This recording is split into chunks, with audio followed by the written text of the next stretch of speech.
Selamat pagi rekan-rekan mahasiswa, hari ini kita akan belajar bersama mempelajari network security. Keamanan jaringan merujuk pada serangkaian tindakan yang dilakukan untuk melindungi infrastruktur jaringan dari ancaman, serangan, atau gangguan yang dapat membahayakan kerahasiaan, integritas, dan ketersediaan data. Ini adalah aspek kunci dari arsitektur keamanan secara keseluruhan, yang bertujuan untuk menjaga keamanan informasi dalam suatu organisasi. Data seringkali bergerak melalui jaringan dalam perjalanan dari satu titik ke titik lainnya. Selama perjalanan ini, data rentan terhadap serangan yang dapat mencurinya atau mengubahnya. Oleh karena itu, penting untuk mengamankan data saat transit untuk memastikan keamanan, integritas, dan kerahasiaannya. Salah satu contoh umum di mana data berada dalam perjalanan adalah saat dikirim melalui internet. Tanpa langkah-langkah keamanan yang tepat, data ini bisa rentan terhadap serangan seperti peretasan, pencurian data, atau serangan pengintai. Ada beberapa komponen penting dalam keamanan jaringan yang bekerja bersama-sama untuk melindungi infrastruktur dan data seperti 1. Firewall adalah sistem keamanan yang digunakan untuk mengontrol lalu lintas jaringan berdasarkan aturan yang ditetapkan. Ini bertindak sebagai baris pertahanan pertama untuk mencegah akses yang tidak sah dari atau ke jaringan. 2. Enkripsi adalah proses mengonversi data menjadi bentuk yang tidak dapat dibaca tanpa kunci dekripsi yang tepat. Ini membantu melindungi data saat transit melalui jaringan dengan membuatnya tidak dapat dimengerti bagi pihak yang tidak berwenang. 3. VPN menyediakan saluran aman melalui jaringan publik, seperti internet, untuk mentransmisikan data secara pribadi. Ini memungkinkan pengguna untuk mengakses jaringan perusahaan dari lokasi eksternal dengan aman. 4. Sistem deteksi intrusi dan sistem pencegahan intrusi adalah perangkat lunak atau perangkat keras yang memantau lalu lintas jaringan untuk mendeteksi serangan atau perilaku mencurigakan. Mereka bertindak untuk memberikan peringatan atau mengambil tindakan otomatis untuk melindungi jaringan. 5. Program antivirus dan anti-malware mendeteksi, mencegah, dan menghapus program jahat seperti virus, worm, dan trojan dari sistem dan jaringan. Keamanan jaringan menghadapi berbagai ancaman yang dapat mengakibatkan kerugian data, gangguan layanan, dan bahkan kehilangan reputasi bagi organisasi. Beberapa ancaman umum yang sering dihadapi oleh jaringan termasuk 1. Malware adalah perangkat lunak berbahaya yang dirancang untuk merusak atau mengganggu sistem komputer atau jaringan. Contohnya termasuk virus, worm, trojan, dan ransomware. 2. Phishing adalah teknik penipuan yang mencoba untuk mendapatkan informasi sensitif seperti kata sandi, nomor kartu kredit, dan informasi keuangan dengan menyamar sebagai entitas terpercaya melalui email, pesan teks, atau situs web palsu. 3. Serangan DOS bertujuan untuk membuat layanan atau sumber daya jaringan tidak tersedia bagi pengguna yang sah dengan mengalirkan lalu lintas yang sangat besar ke target, sehingga membanjiri infrastruktur jaringan dan menyebabkan penurunan kinerja atau kegagalan layanan. Kerentanan dalam jaringan merupakan celah atau kelemahan yang dapat dieksploitasi oleh penyerang untuk mengakses atau merusak sistem. Beberapa vektor serangan yang umum digunakan oleh penyerang untuk mengeksploitasi kerentanan ini meliputi 1. Konfigurasi yang tidak tepat pada perangkat jaringan seperti router, switch, atau firewall dapat menciptakan celah keamanan yang dapat dimanfaatkan oleh penyerang untuk mendapatkan akses yang tidak sah. 2. Kerentanan dalam perangkat lunak seperti sistem operasi, aplikasi, atau protokol jaringan dapat dieksploitasi oleh penyerang untuk mendapatkan akses ke sistem atau data yang sensitif. 3. Penyerang dapat mengeksploitasi kerentanan dalam protokol jaringan seperti TCP/IP untuk melakukan serangan seperti serangan man in the middle atau serangan DNS spoofing. Studi kasus pelanggaran keamanan jaringan di dunia nyata seperti serangan ransomware WannaCry 2017, serangan Target 2013, serangan DOS Mirai 2016. Ancaman eksternal seperti ancaman akses tidak sah terjadi ketika penyerang mencoba untuk mendapatkan akses ke jaringan tanpa izin. Ini bisa dilakukan dengan mencoba menebak kata sandi, mengeksploitasi kerentanan keamanan, atau menggunakan teknik lainnya untuk menembus pertahanan jaringan. Malware adalah perangkat lunak berbahaya yang dirancang untuk merusak atau mengganggu sistem komputer atau jaringan. Ini dapat disebarkan melalui email yang disisipkan, situs web yang terinfeksi, atau melalui media penyimpanan yang terinfeksi, Serangan phishing adalah teknik penipuan yang mencoba untuk mendapatkan informasi sensitif seperti kata sandi, nomor kartu kredit, atau informasi keuangan dengan menyamar sebagai entitas terpercaya melalui email, pesan teks, atau situs web palsu. Serangan DOS bertujuan untuk membuat layanan atau sumber daya jaringan tidak tersedia bagi pengguna yang sah dengan mengalirkan lalu lintas yang sangat besar ke target, sehingga membanjiri infrastruktur jaringan dan menyebabkan penurunan kinerja atau kegagalan layanan. Penyadapan jaringan, atau network eavesdropping, terjadi ketika penyerang memonitor atau mencuri data yang sedang ditransmisikan melalui jaringan. Ini bisa dilakukan dengan menyadap lalu lintas jaringan atau menggunakan perangkat lunak yang dirancang untuk mencuri informasi. Serangan man in the middle terjadi ketika penyerang memasuki komunikasi antara dua pihak yang sah dan memanipulasi atau mencuri data yang ditransmisikan. Ini bisa dilakukan dengan memanfaatkan celah keamanan dalam protokol jaringan atau menggunakan teknik seperti ARP spoofing. Ancaman internal seperti ancaman dari dalam terjadi ketika seseorang dalam organisasi, baik disengaja maupun tidak disengaja, mengancam keamanan jaringan. Ini termasuk karyawan yang tidak jujur, mantan karyawan yang tidak sah, atau bahkan kontraktor atau vendor yang memiliki akses ke sistem. Rekayasa sosial melibatkan manipulasi psikologis untuk mempengaruhi orang agar melakukan tindakan tertentu, seperti memberikan informasi sensitif atau mengakses sistem yang aman. Ini bisa dilakukan melalui telepon, email, atau interaksi langsung. Perangkat yang disetel salah atau misconfigured devices dapat menciptakan celah keamanan yang dapat dimanfaatkan oleh penyerang. Ini bisa termasuk konfigurasi firewall yang tidak tepat, perangkat lunak yang tidak terupdate, atau pengaturan jaringan yang lemah. Kata sandi yang lemah atau mudah ditebak dapat memberikan akses yang tidak sah ke jaringan atau sistem. Ini bisa menjadi celah keamanan yang signifikan jika tidak ada kebijakan yang ketat terkait dengan pemilihan dan pengelolaan kata sandi. Pencurian data terjadi ketika seseorang dalam organisasi mengakses atau mencuri informasi rahasia atau sensitif untuk keuntungan pribadi atau kepentingan lainnya. Ini bisa meliputi pencurian informasi pelanggan, keuangan, atau rahasia dagang. Router adalah perangkat penting dalam jaringan yang mengarahkan lalu lintas data antara jaringan lokal dan jaringan eksternal seperti internet. Kerentanan dalam router dapat dieksploitasi oleh penyerang untuk mendapatkan akses yang tidak sah ke jaringan atau untuk melakukan serangan seperti serangan man in the middle. Switch digunakan untuk menghubungkan perangkat dalam jaringan lokal dan memutuskan arah lalu lintas data. Kerentanan dalam switch dapat dimanfaatkan oleh penyerang untuk memantau atau mencuri data yang sedang ditransmisikan di jaringan, atau bahkan untuk memanipulasi lalu lintas data. Firewall adalah sistem keamanan yang digunakan untuk mengontrol lalu lintas jaringan berdasarkan aturan yang ditetapkan. Kerentanan dalam firewall dapat memungkinkan penyerang untuk menembus pertahanan jaringan dan mendapatkan akses yang tidak sah ke jaringan internal. Jaringan nirkabel rentan terhadap serangan karena sifatnya yang tidak terkabel dan bisa diakses dari jarak jauh. Kerentanan dalam jaringan nirkabel dapat dieksploitasi oleh penyerang untuk melakukan serangan seperti eavesdropping, serangan denial of service, atau bahkan untuk mengakses data sensitif yang ditransmisikan melalui jaringan. Kerentanan perangkat lunak seperti kerentanan dalam sistem operasi seperti Windows, macOS, atau Linux dapat dieksploitasi oleh penyerang untuk mendapatkan akses yang tidak sah ke sistem atau untuk meluncurkan serangan lainnya seperti serangan malware atau serangan ransomware. Aplikasi perangkat lunak seperti browser web, aplikasi kantor, atau program utilitas rentan terhadap kerentanan yang dapat dimanfaatkan oleh penyerang. Ini bisa termasuk kerentanan dalam kode aplikasi yang memungkinkan penyerang untuk menjalankan kode berbahaya atau untuk mencuri data pengguna. Patch adalah perangkat lunak pembaruan yang dirilis oleh vendor untuk mengatasi kerentanan keamanan atau masalah lain dalam perangkat lunak mereka. Masalah dalam manajemen patch, seperti keterlambatan penerapan patch atau ketidakmampuan untuk menerapkan patch secara menyeluruh di seluruh jaringan, dapat meningkatkan risiko serangan keamanan. Kerentanan yang berkaitan dengan manusia seperti kurangnya kesadaran keamanan di antara pengguna jaringan dapat menyebabkan perilaku yang berisiko seperti membuka lampiran email dari sumber yang tidak dikenal atau mengabaikan peringatan keamanan.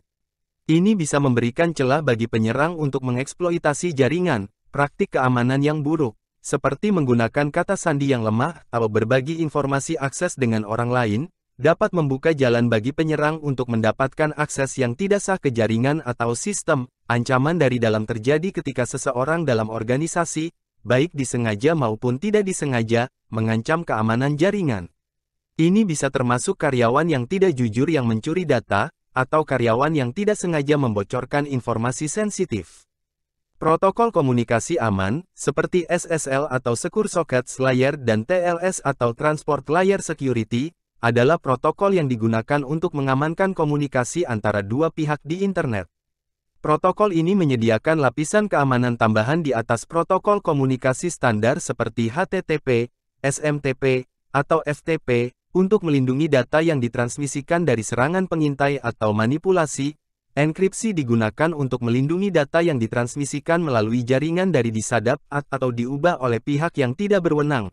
Dengan menerapkan enkripsi pada komunikasi jaringan, bahkan jika data disadap oleh pihak yang tidak sah, mereka tidak akan dapat membaca atau memahami isinya tanpa kunci enkripsi yang tepat.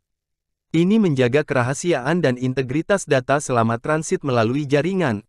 Implementasi saluran komunikasi aman melibatkan beberapa langkah untuk memastikan bahwa data yang ditransmisikan melalui jaringan dilindungi dengan baik. 1. Memilih protokol komunikasi aman yang sesuai, seperti SSL/TLS, untuk mengenkripsi data yang ditransmisikan. 2. Menggunakan sertifikat digital untuk mengotentikasi server dan memastikan keaslian situs web atau layanan yang dikunjungi oleh pengguna. 3. Memastikan bahwa server diatur dengan benar untuk mendukung enkripsi SSL/TLS dan menerapkan praktik keamanan terbaik untuk menghindari kerentanan. 4. Memastikan bahwa perangkat lunak yang digunakan, termasuk protokol komunikasi aman, selalu diperbarui dengan versi yang paling baru untuk mengatasi kerentanan keamanan yang terdeteksi. 5.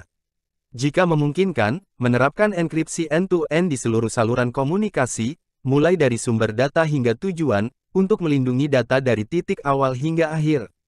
Protokol keamanan jaringan dan enkripsi. 1. Protokol keamanan jaringan seperti Transport Layer Security atau TLS adalah tahap awal dari koneksi TLS di mana server dan klien berkomunikasi untuk menegosiasikan parameter enkripsi dan otentikasi. Protokol yang digunakan untuk mengenkripsi dan mendekripsi data yang ditransmisikan antara server dan klien setelah proses handshake selesai.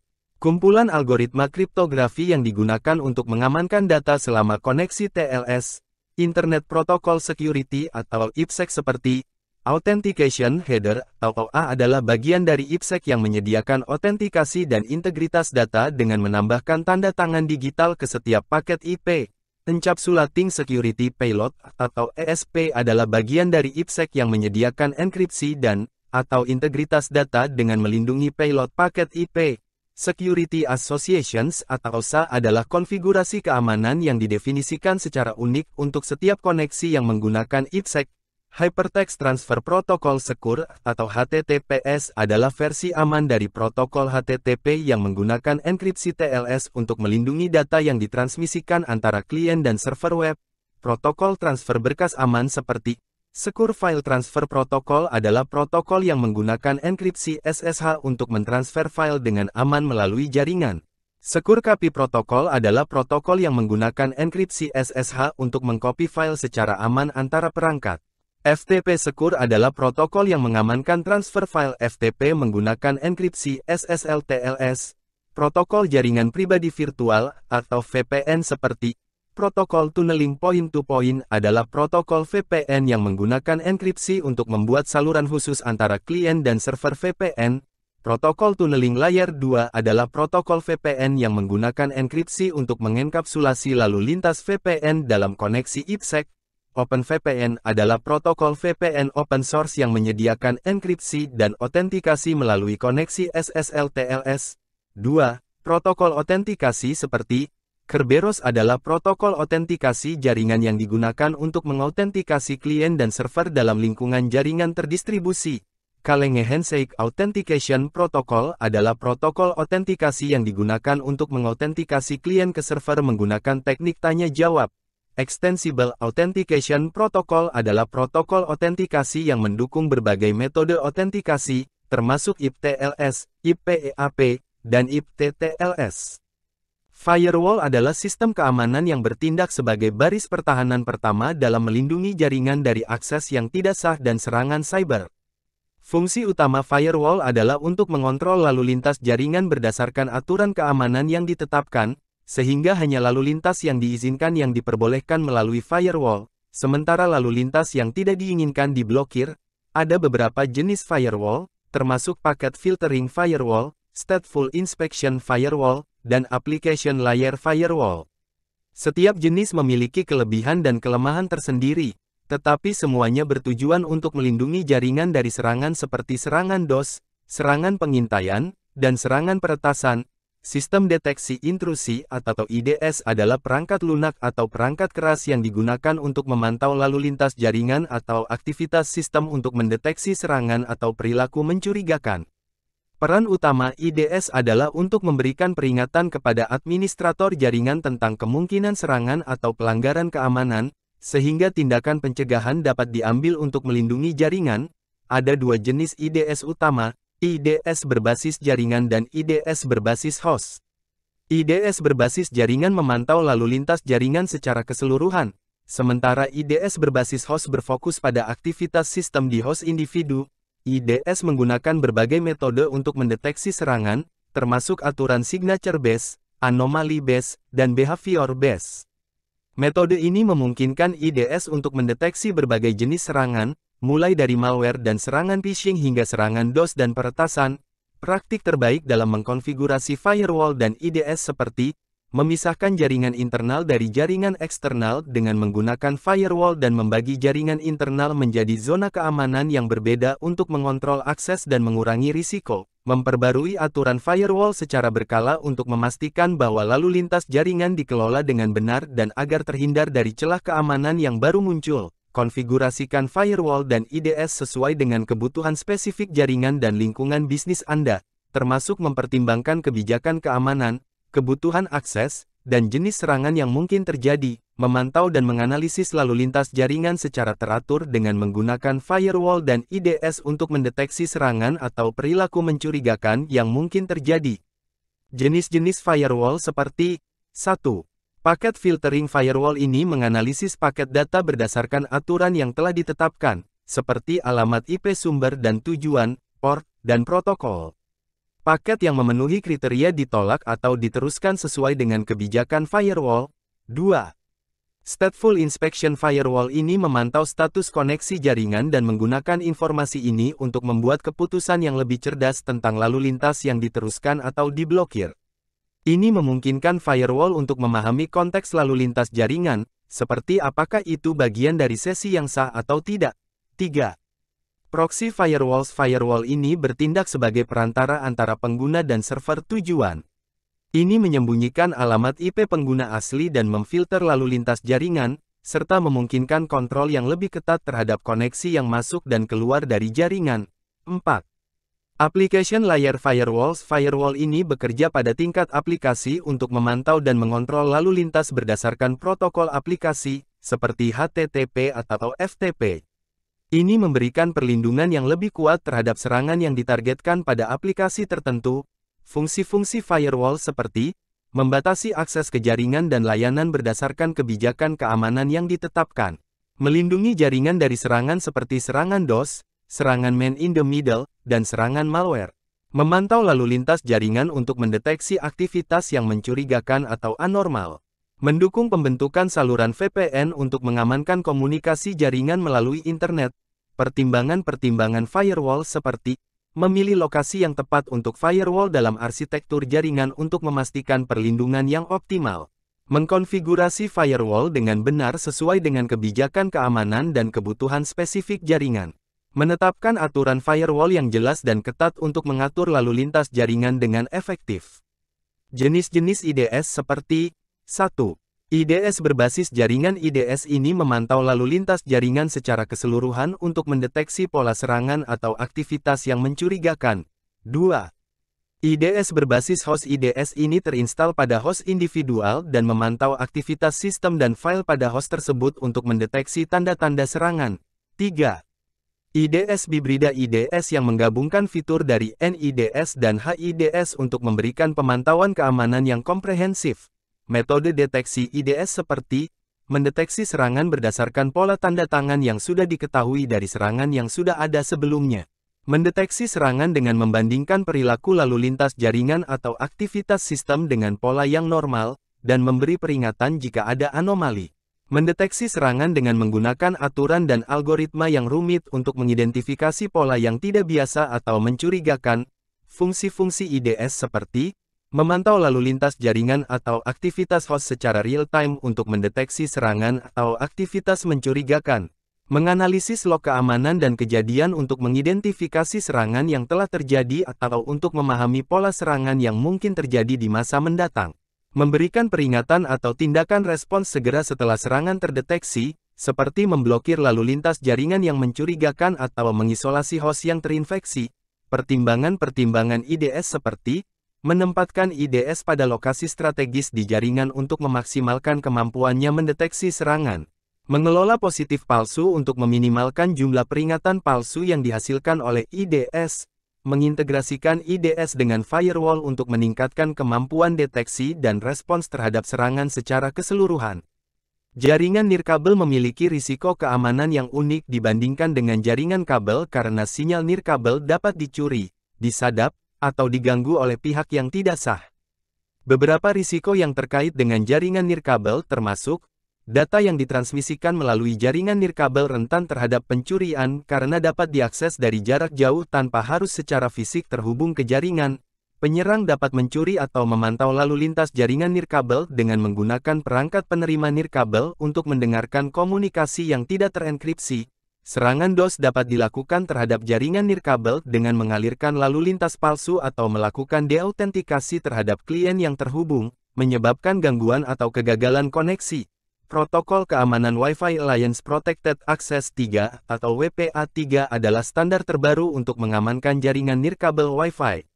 WPA3 menawarkan sejumlah fitur keamanan baru yang lebih kuat dibandingkan dengan pendahulunya, WPA2, termasuk enkripsi yang lebih kuat, perlindungan terhadap serangan pengintai, perlindungan terhadap serangan offline, praktik terbaik untuk mengamankan titik akses nirkabel seperti 1. Selalu aktifkan enkripsi pada titik akses nirkabel Anda, seperti WPA3 atau WPA2 dengan AES, untuk melindungi data yang ditransmisikan melalui jaringan. 2. Gunakan kata sandi yang kuat dan kompleks untuk jaringan Wi-Fi Anda, hindari penggunaan kata sandi yang mudah ditebak atau kata sandi default yang umum. 3. Pisahkan jaringan nirkabel dari jaringan kabel utama dengan menggunakan VLAN atau subnetting untuk membatasi akses ke sumber daya jaringan yang sensitif. 4. Lakukan pemantauan terus-menerus terhadap lalu lintas jaringan nirkabel Anda untuk mendeteksi aktivitas mencurigakan atau serangan potensial. 5. Pastikan perangkat lunak pada titik akses nirkabel Anda selalu diperbarui dengan versi terbaru untuk mengatasi kerentanan keamanan yang mungkin ada.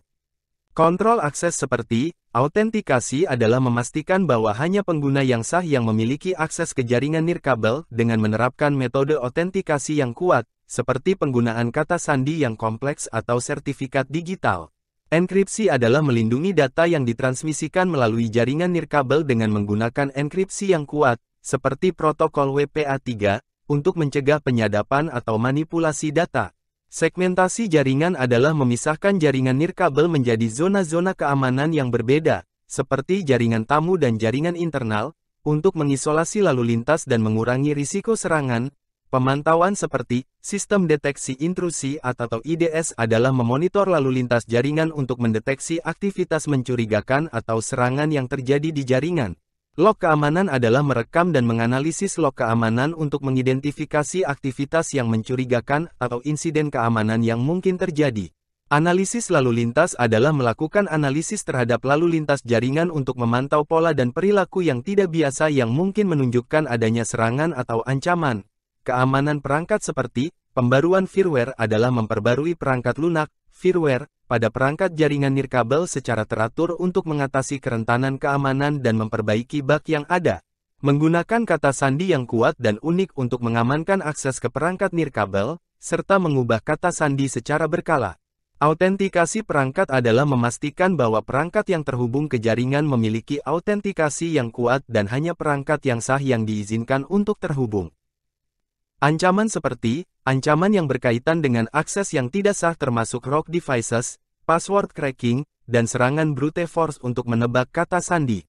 Ancaman eavesdropping melibatkan penyadapan sinyal nirkabel, pengendusan paket, paket sniffing, atau serangan man in the middle untuk mencuri informasi sensitif yang ditransmisikan melalui jaringan. Ancaman DOS meliputi serangan jamming, serangan deauthentication, atau serangan kelelahan sumber daya untuk mengganggu ketersediaan jaringan nirkabel.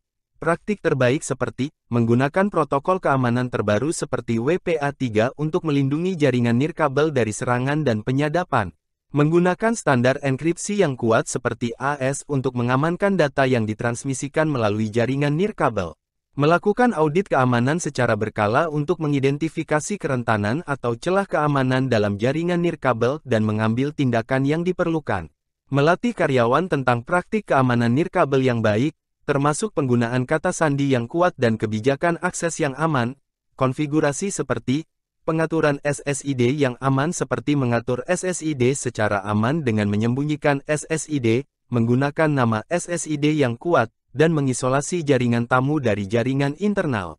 Mengkonfigurasi firewall untuk mengontrol lalu lintas masuk dan keluar dari jaringan, serta menerapkan filtering aplikasi untuk melindungi dari serangan yang terkait dengan aplikasi. Menempatkan titik akses dengan baik dengan mempertimbangkan keamanan fisik, penyesuaian jarak sinyal, dan menghindari interferensi dengan perangkat lain. Jaringan pribadi virtual atau VPN adalah solusi yang digunakan untuk membuat koneksi aman antara dua atau lebih perangkat melalui jaringan publik, seperti internet. VPN memberikan saluran terenkripsi untuk mentransmisikan data dengan aman antara perangkat yang terhubung, sehingga memungkinkan pengguna untuk mengakses sumber daya jaringan dari lokasi yang jauh dengan keamanan tambahan. Peran utama VPN dalam komunikasi jarak jauh yang aman adalah melindungi data yang ditransmisikan melalui jaringan publik dari penyadapan atau manipulasi dengan menggunakan enkripsi yang kuat.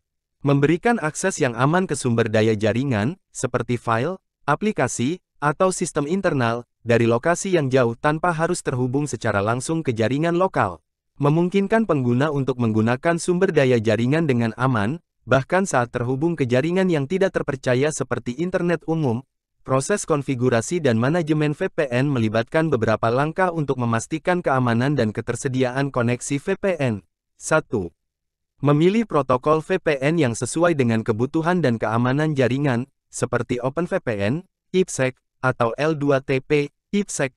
2. Mengatur perangkat jaringan seperti router atau firewall untuk mendukung koneksi VPN dan mengkonfigurasi pengaturan yang diperlukan, termasuk pengaturan enkripsi dan autentikasi. 3. Mengelola kunci enkripsi yang digunakan untuk mengamankan komunikasi VPN dan memastikan kunci tersebut disimpan dengan aman. 4. Mengatur akses pengguna ke jaringan melalui VPN, termasuk memberikan hak akses yang sesuai berdasarkan kebutuhan dan peran pengguna. 5. Memantau kinerja dan keamanan koneksi VPN secara teratur, serta melakukan pemeliharaan rutin seperti pembaruan perangkat lunak dan pemeriksaan keamanan. Studi kasus tentang implementasi VPN dapat memberikan wawasan tentang bagaimana organisasi menggunakan teknologi VPN dalam lingkungan mereka. Beberapa contoh studi kasus termasuk implementasi VPN oleh perusahaan untuk memungkinkan karyawan mengakses sumber daya perusahaan secara aman dari lokasi jarak jauh, termasuk saat bekerja dari rumah atau bepergian. Penggunaan VPN oleh perusahaan dengan beberapa lokasi atau kantor cabang untuk menyatukan jaringan lokal menjadi satu jaringan virtual yang terenkripsi. Implementasi VPN oleh organisasi untuk melindungi koneksi perangkat Internet of Things ke jaringan internal dari serangan atau penyadapan. Jaringan pribadi virtual atau VPN adalah koneksi pribadi yang dienkripsi melalui jaringan publik seperti internet, memungkinkan pengguna untuk mengirim dan menerima data secara aman dan pribadi. VPN digunakan untuk menciptakan saluran komunikasi aman antara dua atau lebih perangkat, terlepas dari lokasi fisik mereka, sehingga memungkinkan akses ke sumber daya jaringan dengan aman dari jarak jauh. Terdapat beberapa jenis VPN, termasuk VPN berbasis remote access, VPN site-to-site, dan VPN mobile, yang masing-masing dirancang untuk kebutuhan komunikasi yang berbeda. Keuntungan VPN seperti VPN menggunakan enkripsi untuk melindungi data yang ditransmisikan melalui jaringan, menjaga kerahasiaan dan integritas informasi. Dengan menyembunyikan alamat IP pengguna asli, VPN membantu menjaga privasi online dan melindungi dari pemantauan pihak ketiga. VPN memungkinkan pengguna untuk mengakses sumber daya jaringan dari jarak jauh, sehingga memberikan fleksibilitas dalam bekerja dari mana saja. Dengan menyembunyikan identitas pengguna asli, VPN memberikan tingkat anonimitas yang lebih tinggi saat menjelajah internet. Komponen VPN seperti protokol tunneling, point-to-point tunneling protokol, Layer 2 tunneling protokol dengan IPsec, protokol open source yang mendukung enkripsi SSL TLS, Internet Key Exchange version 2 dengan IPsec, Secure Socket Tunneling Protocol, enkripsi simetris dan enkripsi asimetris. Penggunaan VPN seperti VPN Remote Access adalah digunakan oleh individu atau karyawan untuk mengakses sumber daya jaringan dari jarak jauh secara aman. VPN Site-to-Site adalah menghubungkan dua atau lebih lokasi fisik yang berbeda dalam satu jaringan pribadi virtual, sering digunakan oleh perusahaan dengan beberapa cabang. VPN Mobile adalah dirancang untuk perangkat seluler, memungkinkan pengguna untuk mengamankan koneksi internet mereka saat menggunakan jaringan publik. VPN Bisnis adalah digunakan oleh perusahaan untuk memungkinkan karyawan mengakses sumber daya perusahaan dengan aman dari lokasi eksternal. Pertimbangan VPN seperti penting untuk memastikan bahwa VPN diimplementasikan dengan benar untuk melindungi data dari ancaman keamanan. VPN dapat mempengaruhi kecepatan koneksi internet, oleh karena itu perlu memperhitungkan kebutuhan bandwidth yang diperlukan. Memilih protokol dan perangkat yang kompatibel dengan kebutuhan dan infrastruktur jaringan yang ada. Memperhatikan kebijakan logging VPN untuk memastikan privasi dan keamanan data. Implementasi VPN seperti menggunakan perangkat lunak atau aplikasi untuk mengonfigurasi dan mengelola koneksi VPN pada perangkat pengguna. Menggunakan router yang didukung VPN untuk mengaktifkan koneksi VPN pada tingkat jaringan rumah atau bisnis. Menggunakan penyedia layanan VPN yang menyediakan infrastruktur dan akses ke server VPN di seluruh dunia. Praktik terbaik VPN seperti memilih protokol dan metode enkripsi yang kuat untuk melindungi data sensitif. Melakukan audit keamanan secara berkala untuk mengevaluasi dan meningkatkan keamanan VPN, menggunakan metode autentikasi multifaktor untuk menambah lapisan keamanan ekstra. Melatih pengguna tentang praktik keamanan VPN yang aman, termasuk cara menggunakan koneksi VPN dengan bijaksana. Pengumpulan dan pemrosesan data oleh perangkat IoT meningkatkan risiko terhadap pelanggaran privasi dan kebocoran data sensitif jika tidak dilindungi dengan benar. Banyak perangkat IoT datang dengan pengaturan keamanan default yang rentan dan seringkali tidak diubah oleh pengguna, meninggalkan pintu terbuka bagi serangan. Praktik terbaik untuk keamanan perangkat IoT seperti melakukan pembaruan perangkat lunak secara teratur untuk memperbaiki kerentanan keamanan yang ditemukan dan menjaga perangkat tetap aman dari serangan. Menggunakan kata sandi yang kuat dan unik untuk mengamankan akses ke perangkat IoT dan mengubah kata sandi secara berkala untuk mengurangi risiko serangan. Mengenkripsi data yang ditransmisikan antara perangkat IoT dan infrastruktur jaringan untuk melindungi privasi dan keamanan data sensitif. Menerapkan prinsip least privilege dengan memberikan akses hanya kepada pengguna atau perangkat yang membutuhkan akses tertentu, dan membatasi hak akses secara tepat. Memantau aktivitas perangkat IoT secara teratur untuk mendeteksi aktivitas yang mencurigakan atau anormal yang dapat mengindikasikan serangan atau pelanggaran keamanan. Integrasi keamanan IoT ke dalam strategi keseluruhan keamanan jaringan seperti membuat kebijakan keamanan yang menyeluruh yang mencakup perangkat IoT, termasuk pedoman penggunaan, prosedur pembaruan perangkat lunak, dan kebijakan akses. Melatih karyawan tentang risiko keamanan yang terkait dengan perangkat IoT dan praktik terbaik untuk mengurangi risiko tersebut. Memisahkan perangkat IoT dalam jaringan terisolasi atau zona keamanan yang terpisah untuk membatasi dampak serangan dan melindungi sumber daya jaringan yang sensitif. Melakukan penilaian risiko secara teratur untuk mengidentifikasi dan mengevaluasi potensi ancaman keamanan terhadap perangkat IoT, serta mengambil tindakan pencegahan yang sesuai. Perlindungan firmware seperti memastikan keaslian dan integritas kode perangkat lunak dengan menerapkan kontrol integritas yang ketat. Menggunakan mekanisme pembaruan firmware yang aman dan terenkripsi untuk memperbarui perangkat lunak secara berkala. Mengenkripsi firmware dan konfigurasi perangkat untuk melindungi mereka dari serangan modifikasi atau manipulasi. Otentikasi seperti memperkuat keamanan dengan menerapkan otentikasi multifaktor, yang memerlukan lebih dari satu metode otentikasi untuk mengakses perangkat. Menggunakan sertifikat digital untuk otentikasi perangkat, memastikan bahwa hanya perangkat yang sah yang diizinkan untuk terhubung ke jaringan. Protokol komunikasi aman seperti menggunakan protokol HTTPS untuk mengamankan komunikasi web antara perangkat dan server. Mengamankan protokol pesan publikasi berlangganan dengan protokol Transport Layer Security. Mengamankan protokol Constraint Application Protocol dengan Datagram Transport Layer Security. Kontrol akses seperti kontrol akses berbasis peran adalah menetapkan hak akses berdasarkan peran pengguna untuk membatasi akses ke fungsi dan data tertentu. Manajemen izin adalah mengelola izin akses dengan cermat, memberikan akses hanya kepada pengguna yang membutuhkan, dan membatasi akses ke data sensitif. Keamanan data seperti mengenkripsi data saat disimpan pada perangkat atau di dalam database untuk melindunginya dari akses yang tidak sah. Mengamankan data dalam basis data dengan menerapkan enkripsi pada tingkat kolom atau database. Menggunakan mekanisme persetujuan pengguna yang jelas dan transparan sebelum mengumpulkan atau memproses data pribadi. Melindungi privasi pengguna dengan menganonimkan atau menghilangkan identifikasi pribadi dari data yang disimpan atau diproses. Keamanan fisik seperti menggunakan desain perangkat keras yang tahan terhadap pembobolan dan serangan fisik. Memastikan bahwa akses fisik ke perangkat terbatas hanya pada pihak yang sah dan terotorisasi.